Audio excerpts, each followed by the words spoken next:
আমার নাম রূপা। আজ আমার পাত্রপক্ষ দেখতে আসছে। এই না যে প্রথম, এর আগেও অনেকে এসেছে। গায়ের রং কালো হওয়ায় আমাকে কেউ বিয়ে করতে রাজি হয়নি। আমি তৈরি হয়ে বসার ঘরে গেলাম। পাত্র বলে উঠল, আমার মতো সুদর্শন ছেলের পাশে কি তোমাকে মানায়?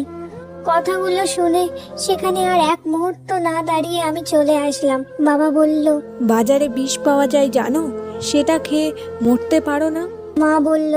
আমি আমার মেয়েকে কোথাও বিয়ে দেব না। আমি মাকে বললাম, মা, তুমি কি আমায় জন্ম দিয়ে পাপ করেছো?